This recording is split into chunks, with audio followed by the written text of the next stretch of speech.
Good morning વિદ્યાર્થી મિત્રો, હું રેખા કોટડિયા મારી એજ્યુકેશન ઓફ આર્ટ્સ ચેનલમાં તમારું હાર્દિક સ્વાગત કરું છું. આજે આપણે અભ્યાસ કરવા જઈ રહ્યા છીએ મનોવિજ્ઞાન વિષયનું 9મું ચેપ્ટરનો નવો ટોપિક, અને તે છે કાર્યપ્રેરણાના સિદ્ધાંતો. હવે આ કાર્યપ્રેરણાના સિદ્ધાંતો પહેલાં આપણે તો કે કર્મચારીની પસંદગીના મુદ્દામાં કર્મચારીઓની પસંદગી માટેની વિવિધ પદ્ધતિઓની ચર્ચા કરી હતી આગળના વિડીયોમાં. અત્યારે આપણે ચર્ચા કરીશું તે છે કાર્યપ્રેરણાના સિદ્ધાંતો. તો કે યોગ્ય કાર્ય માટે યોગ્ય વ્યક્તિની પસંદગી થાય તો કર્મચારી સંસ્થાને પૂરતો લાભ આપી શકે અને સંસ્થા પણ કર્મચારીથી સંતુષ્ટ થાય છે. કાર્યપ્રેરણાના સિદ્ધાંતમાં પહેલી બાબત શું છે? તો કે યોગ્ય કાર્ય માટે યોગ્ય વ્યક્તિની પસંદગી થવી. જો આ થાય તો કર્મચારી સંસ્થાને પૂરતો લાભ આપી શકે છે અને સંસ્થા પણ કર્મચારીથી સંતુષ્ટ થાય છે. કર્મચારી વ્યવસાયમાં સંતોષજનક રીતે કર્તવ્ય આપી શકે તે માટે કેટલાક પ્રેરણાત્મક પરિબળોની સમજૂતી મેળવવી જરૂરી છે કે જે તે કર્મચારી છે તે પોતાના વ્યવસાયમાં સંતોષજનક રીતે કાર્ય કઈ રીતના કરી શકશે. તો તે માટેના અમુક પ્રેરણાત્મક પરિબળો છે અને તેના વિશે માહિતી મેળવવી. તો ખાસ કરીને તેમાં તો કે સંસ્થામાં કામ કરતા કર્મચારીઓને કાર્ય સંતોષ ન હોય કે વાતાવરણ અનુકૂળ ન હોય, પરિણામે કર્મચારીઓની આવન જાવન વધતી હોય છે, એટલે કે કર્મચારીઓ ટકતા ન હોય, તેને ઉથલો કહેવામાં આવે છે. મિત્રો, આ 1 માર્ક્સનો અને વેરી મોસ્ટ આઈએમપી પ્રશ્ન છે કે ઉથલો એટલે શું? તો અહીંયા જ્યારે કર્મચારીઓની એક સંસ્થામાંથી બીજી સંસ્થામાં આવન જાવન વધતી હોય, એટલે કે કર્મચારીઓ ટકતા ન હોય, તે અવસ્થાને ઉથલો કહેવામાં આવે છે. કાર્ય સંતોષના અભાવે ઉથલાનું પ્રમાણ વધે, કાર્યક્ષમતા ઘટે, હતાશા, નિરર્થકતાનો અનુભવ થાય છે. જ્યારે કર્મચારીને પોતાના કાર્ય વિશે બરાબર વળતર ના મળતું હોય અથવા જે તે સંસ્થાને કર્મચારીથી સંતોષ ન હોય, કર્મચારી છે એ પોતાના કાર્યથી સંતુષ્ટ ન હોય, ત્યારે તેમનામાં કાર્યક્ષમતા પણ ઘટે છે, હતાશા વધે છે અને નિરર્થકતાનો અનુભવ કરે છે. કર્મચારીઓની પ્રેરણા અનેક પરિબળો પર આધારિત છે. ખાસ કરીને તેને 2 વિભાગમાં વહેંચી શકાય. પહેલી છે શારીરિક પ્રેરણા અને બીજું છે સામાજિક પ્રેરણા.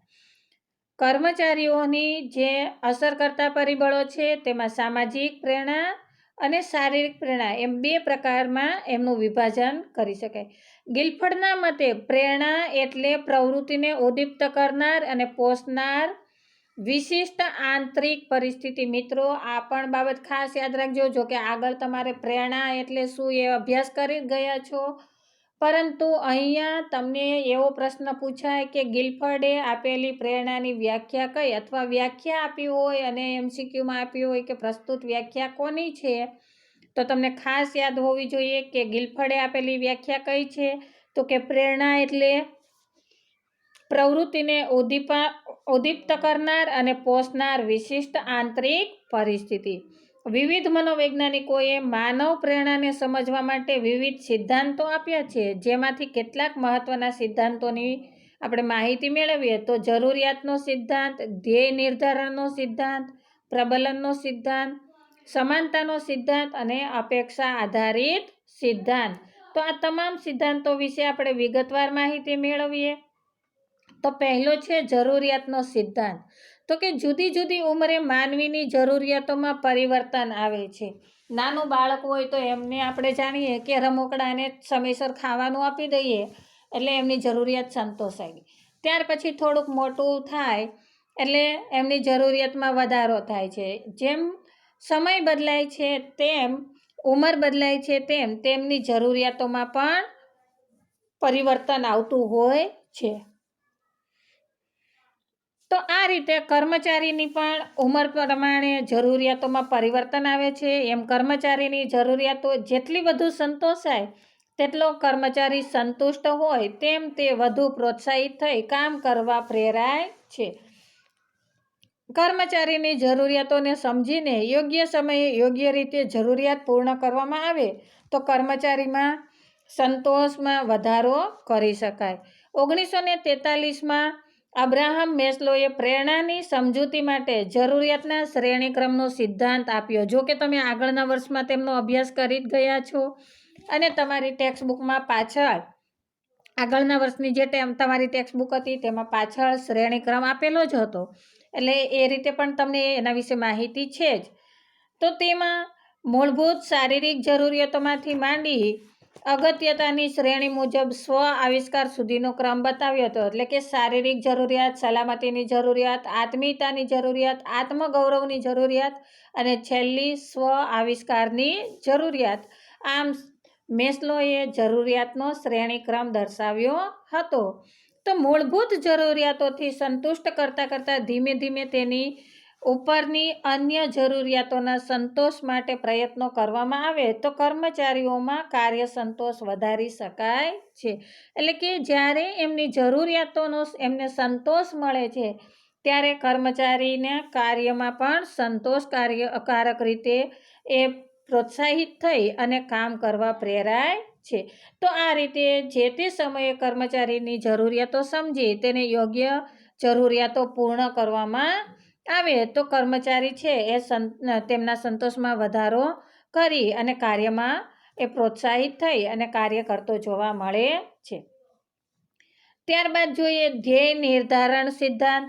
તો કે માનવી બુદ્ધિશાળી સામાજિક પ્રાણી છે, કારણ કે માનવી પાસે એમને પોતાને વિચારવાની ક્ષમતા રહેલી છે, બુદ્ધિ એમની પાસે રહેલી છે. માનવીનું કોઈ વર્તન હેતુવિહીન હોતું નથી. એટલે કે દરેક વર્તન પાછળ ચોક્કસ કોઈ હેતુ હોય છે. એ જે કંઈ વર્તન કરે છે તેમની પાછળ કોઈને કોઈ પ્રકારનો હેતુ રહેલો હોય છે. જે હેતુથી પ્રવૃત્તિ શરૂ કરવામાં આવ્યું હોય અને તેનાથી ધ્યેય સિદ્ધ થાય તો આનંદ સંતોષ પ્રાપ્ત થાય છે. એટલે કે જે હેતુથી આપણે જે તે કાર્ય કરીએ છીએ તે હેતુ જો આપણો પૂર્ણ થાય તો તે કાર્યમાં આપણને સંતોષ મળતો હોય છે. ત્યારબાદ વ્યક્તિ વધુ ઉચ્ચ ધ્યેય નક્કી કરી તેને પ્રાપ્ત કરવા પ્રયત્નો કરે છે. એટલે કે એક વખત ધ્યેય સિદ્ધ થઈ ગયા બાદ વ્યક્તિ એનાથી ઊંચું ધ્યેય રાખી અને આગળ કાર્ય કરતી હોય છે. એ પછી કર્મચારી હોય કે સામાન્ય માનવી, દરેકનામાં આ બાબત કોમન જોવા મળતી હોય છે. તો કર્મચારીને જ્યારે સંસ્થામાં કાર્ય કરવાનું હોય ત્યારે પણ ખાસ તેમના ધ્યેયને એ નક્કી કરીને કાર્ય કરતો હોય છે. જ્યારે ધ્યેય પ્રાપ્ત થાય છે ત્યારે એ આગળ ઊંચું ધ્યેય રાખી અને કાર્ય કરવા પ્રયત્નો કરતો હોય છે.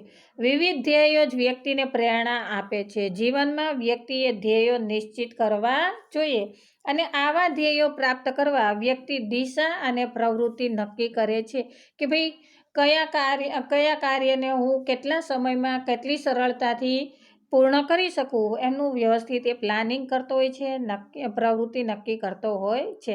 આમ વ્યક્તિ સામે ક્રમશઃ શક્ય એવા વિવિધ ધ્યેયો આપવામાં આવે કે વ્યક્તિ નક્કી કરે તો તે ધ્યેય પ્રાપ્તિ ધીમે ધીમે વ્યક્તિને વધુ ઊંચા સારા ધ્યેયો પ્રાપ્ત કરવા પ્રેરે છે. આમ ધ્યેય નિર્ધારણના સિદ્ધાંતમાં જે તે કર્મચારી છે એ બુદ્ધિશાળી પ્રાણીઓ હોવાથી એમનું જે કોઈ કાર્ય છે કે વર્તન છે તે હેતુવિહીન હશે નહીં. એટલે કે એમના વર્તન પાછળ ચોક્કસ કોઈને કોઈ હેતુ હોય છે અને એ હેતુથી પ્રવૃત્તિ શરૂ કરવામાં આવે જેનાથી એ ધ્યેય સિદ્ધ પ્રાપ્ત કરી શકે છે અને ધ્યેય પ્રાપ્ત થવાથી આનંદ અને સંતોષ પ્રાપ્ત થાય છે. ત્યારબાદ તે વધુ ઊંચું ધ્યેય નક્કી કરી અને આગળ કાર્ય કરવા પ્રયત્ન કરતા હોય છે. ત્યારબાદ આવે છે પ્રબલનનો સિદ્ધાંત. હવે પ્રબલનના સિદ્ધાંતમાં જોઈએ તો કે ઈચ્છિત પ્રવૃત્તિને પ્રબળ કરે અને અનિચ્છિત પ્રવૃત્તિને નિર્બળ કરે તે પ્રબલન. પ્રબલન એટલે શું? તો કે તમે આમ તો બીજા ચેપ્ટરમાં પ્રબલન વિશે અભ્યાસ કરી જ ગયા છો, છતાં પણ અહીંયા ફરીથી આપણે રિપીટ કરીએ છીએ અને એ છે તો પહેલું પ્રયોગોના આધારે તમે પ્રબલન વિશે માહિતી મેળવી હતી. અહીંયા આપણે કર્મચારીના કાર્ય સંતોષ વિશે માહિતી મેળવવાની છે. કાર્યસિદ્ધિના એક મુદ્દા તરીકે આપણે પ્રબલનનો અભ્યાસ કરવાનો છે. તો પ્રબલન એટલે શું? તો કે ઈચ્છિત પ્રવૃત્તિને પ્રબળ કરે અને અનિચ્છિત પ્રવૃત્તિને નિર્બળ કરે તેને પ્રબલન તરીકે ઓળખવામાં આવે છે. સામાન્ય રીતે પ્રવૃત્તિ બાદ મળતું વિધાયક પ્રબલન કાર્ય કરવા પ્રેરે છે. સ્કિનર અને પાવલોવના શિક્ષણ સિદ્ધાંતમાં જોયું તેમ કર્મચારીમાં પણ કાર્ય પ્રવૃત્તિમાં વધારો કે સુધારણા કરવા માટે કર્મચારી જ્યારે સંસ્થાને ઈચ્છિત, યોગ્ય અને ફાયદાકારક પ્રવૃત્તિ કરે તેને પ્રબલન આપવાથી આવી પ્રવૃત્તિ કરવાનું વલણ દ્રઢ થાય છે. ઉદાહરણ દ્વારા જોઈએ કે કર્મચારી રજાઓ ન પાડે તો જમા રજાઓના રોકડા રૂપિયા મળે. આ રોકડા રૂપિયા મળે એ પ્રબલન કર્મચારીને રજાઓ ન પાડવા માટે પ્રેરે છે. પ્રબલન આર્થિક વળતર તરીકે પણ હોઈ શકે, સન્માન, સ્વીકૃતિ, શાબાશી કે બઢતી તરીકે પણ હોઈ શકે છે. તો પ્રસ્તુત ઉદાહરણ દ્વારા આપણને સ્પષ્ટ થાય છે કે પ્રબલન એ જે તે સંસ્થામાં કર્મચારી માટે કેટલું પ્રેરણાદાયક હોય છે. ત્યારબાદ આવે છે સમાનતાનો સિદ્ધાંત. તો સમાનતાના સિદ્ધાંતમાં આપણે જોઈએ તો કે માનવી ક્યારેય અન્યાય સહન કરી શકતો નથી અને સમાનતાના સિદ્ધાંતને સ્વીકારે છે. એટલે કે જે કોઈ કર્મચારીઓ છે એમની વચ્ચે મતભેદ થાય એવા કાર્યો ક્યારેય થવા જોઈએ નહીં. કોઈને અન્યાય થાય એવું ક્યારેય થવું જોઈએ નહીં. દરેક વ્યક્તિ એવું ઈચ્છે છે કે જે લોકો સમાન કામ કરે છે તેમને સમાન હક મળવા જોઈએ. એટલે કે જો એમનું કામ સમાન છે તો એમને હક પણ સમાન મળવા જોઈએ. એમના હોદ્દાઓ સમાન છે તો એમને સન્માન પણ સમાન જ મળવું જોઈએ. પણ જો સમાન કામ કરનારા લોકો વચ્ચે ભેદભાવ રાખવામાં આવે તો કાર્યપ્રેરણા ઘટે છે. ઉદાહરણ તરીકે જોઈએ કે કોઈ એક કંપનીમાં 8 વર્ષથી 3 કર્મચારીઓ ક્લાર્ક તરીકે જોડાયા છે. તે બધાને દર વર્ષે 5% પગાર વધારો આપવામાં આવતો હોય તો બધા કર્મચારીઓને આનંદ થાય. પરંતુ 9મા વર્ષે કોઈ એક કર્મચારીને 15% અને બીજા 2 કર્મચારીને 5% પગાર વધારો કરે તો તેનાથી 2 વ્યક્તિ ઉપર નિષેધક અને એક જ વ્યક્તિ ઉપર વિધાયક અસર થશે. એટલે કે સમાન કાર્ય કરે છે, સમાન ધોરણે કાર્ય કરે છે તો એમની વચ્ચે જો ભેદભાવ દાખવવામાં આવે તો એમના પર નિષેધક અસર થયા વિના રહેશે નહીં. એટલે કે કર્મચારીને પોતાના હોદ્દા પ્રમાણે પોતાનો હક મળવા જોઈએ અને જો આ હકમાં ભેદભાવ દાખવવામાં આવે તો ક્યારેય પણ કાર્ય સંતોષ જોવા મળશે નહીં. ત્યારબાદ આવે છે અપેક્ષા આધારિત સિદ્ધાંત. હવે ભગવદ્ ગીતામાં શ્રી કૃષ્ણએ કહ્યું છે કે કર્મ કરો, ફળની અપેક્ષા ન રાખો. પરંતુ આપણે તો માનવી છીએ અને માનવી માટે આનો અમલ કરવો ખૂબ મુશ્કેલ છે કે અપેક્ષા વિના આપણે કોઈ પણ કાર્ય ક્યારેય કરતા જ નથી. દરેક વ્યક્તિ જે કોઈ પ્રવૃત્તિ કે વર્તન કરે છે ત્યારે તેના પરિણામ સ્વરૂપે કોઈને કોઈ અપેક્ષા રાખવામાં આવે જ છે. જ્યારે વર્તન કે પ્રવૃત્તિ પૂર્ણ થાય ત્યારે તે વર્તન સામે જે અપેક્ષા હતી તે સંતોષાય તો કાર્ય સંતોષ મળે છે. ઉદાહરણ તરીકે જોઈએ કે કોઈ કર્મચારીને રજાના દિવસે કામ પર બોલાવવામાં આવે ત્યારે કર્મચારી ના ન પાડે પણ એવું તો થાય કે રજા બગાડી.